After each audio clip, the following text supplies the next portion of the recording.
আমরা নিজেদেরকে সৃষ্টির শ্রেষ্ঠ জীব হিসেবে দাবি করছি। প্রকৃতপক্ষে আমাদের কার্যকলাপ কেমন? আদৌ কি আমাদের কার্যকলাপ সৃষ্টির শ্রেষ্ঠ জীবের মতো?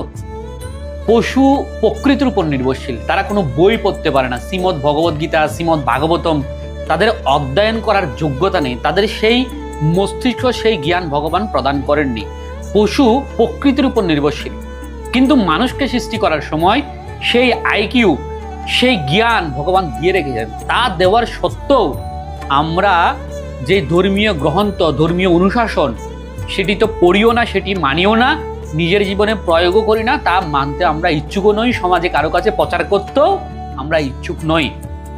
এই সমস্ত কিছু দূরে থেকে সরে থাকার ফলে আমাদের মানব জাতির খাদ্যাভ্যাস কি সেটা আমরা দিন দিন ভুলে যাচ্ছি এবং আমরা পশুর মতো জীবনযাপন করছি এবং নিরীহ পশুকে হত্যা করে তাদের মৃতদেহ ভক্ষণ করছি, যেটি ভগবান কোনোভাবেই অনুমোদন করছে না। তখনই আপনি নিজেকে সৃষ্টির শ্রেষ্ঠ জীব হিসেবে দাবি করতে পারবেন, যখন আপনি সৃষ্টির শ্রেষ্ঠ জীবের মতো আচরণ করবেন। সেটি কি? সেটি ভগবান নির্দেশিত সাত্ত্বিক আহার, কৃষ্ণপ্রসাদ গ্রহণ করা, মানব সমাজে ভগবানের নাম প্রচারণ করা, অন্তিমে ভগবত ধামে ফিরে যাওয়া।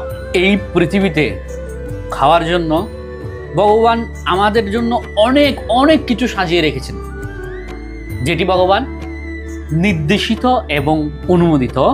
ভগবদ্গীতায় ভগবান বলেছেন, পত্র পুষ্প ফলং ত্বং, যদি কেউ আমাকে ভক্তি সহকারে অর্পণ করেন সেটি আমি ভোগ হিসাবে গ্রহণ করি। আর ভোগ হিসাবে গ্রহণ করার পর যদি কেউ মহাপ্রসাদ রূপে আস্বাদন করেন তাতে কোনো ধরনের কোনো পাপ থাকে না।